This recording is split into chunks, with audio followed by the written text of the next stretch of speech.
अतीक अहमद दो प्रधानमंत्रियों को दे चुका था चुनौती। पीएम मोदी और पूर्व प्रधानमंत्री मनमोहन सिंह को दी थी चुनौती। क्या है अतीक की चुनौती से जुड़ा ये मामला? ये दो वाकये हैं जिसमें से एक कई साल पुराना है और दूसरा 2019 का है। माफिया वर्ल्ड से राजनीति में उतरे अतीक की राजनीतिक महत्वाकांक्षा ज़्यादा थी। अपने राजनीतिक करियर में वो 5 बार विधायक बन चुका था, वहीं एक बार सांसद भी रह चुका था, जिसके बाद उसके मन में शायद ये चलने लगा था कि सियासी की दुनिया में भी उसकी धाक बनी रहे।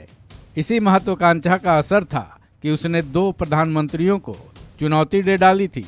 क्या है ये पूरा वाकया, हम आपको सिलसिलेवार बताते हैं। अतीक अहमद की तरफ से किसी भी पीएम को चुनौती देने का पहला मामला 2008 में हुआ था, जब उसने तत्कालीन प्रधानमंत्री मनमोहन सिंह को चुनौती दी थी। उस वक्त अतीक सपा से फूलपुर का सांसद था और मुलायम सिंह की पार्टी सपा सरकार को बाहर से समर्थन कर रही थी। ये वाकया तब हुआ जब पूर्व पीएम मनमोहन सिंह ने अमेरिका से न्यूक्लियर डील करने की ठानी थी, लेकिन लेफ्ट पार्टियां मनमोहन सिंह के इस फैसले के विरोध में थी। उन्होंने यूपीए सरकार से अपना समर्थन वापस ले लिया था, जिसके चलते लोकसभा में मनमोहन सिंह सरकार के खिलाफ अविश्वास प्रस्ताव लाया गया था।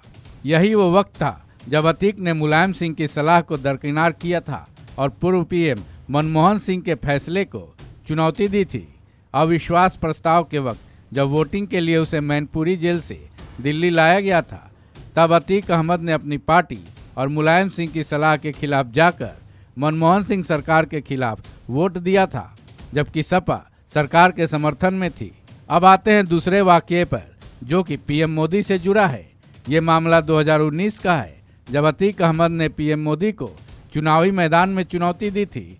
2019 की लोकसभा चुनाव में अतीक अहमद पीएम मोदी के खिलाफ वाराणसी संसदीय सीट से निर्दलीय उम्मीदवार के तौर पर चुनाव मैदान में उतरा था। ये चुनाव उसने जेल से ही लड़ा था। उस दौरान अतीक नैनी जेल में बंद था। इस चुनाव के लिए उसने इलाहाबाद हाई कोर्ट से पेरोल भी मांगी थी, लेकिन कोर्ट ने उसकी इस याचिका को ठुकरा दिया था। इससे पहले उसके प्रतिनिधि ने वाराणसी आकर नामांकन किया था। 2019 के लोकसभा चुनाव में उसे ऐसा लग रहा था कि जनता उसे जिताएगी, लेकिन इस चुनाव में वाराणसी की जनता ने उसे ठुकरा दिया था।